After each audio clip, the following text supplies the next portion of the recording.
How to count sheets using VBA in Excel? Like we have 3 sheets in this workbook and we want to count them using VBA. How we can achieve it? Using VBA, just go to coding, Visual Basic, and insert one module. Give this module any name like count,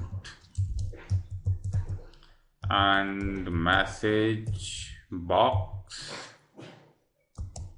We will use this workbook method.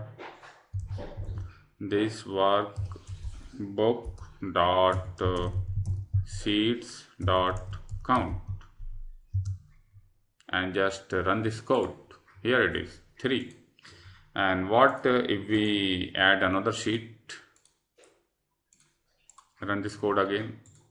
Here it is. Answer is 5. So using only single line code, you can count the number of sheets in your workbook. Thank you.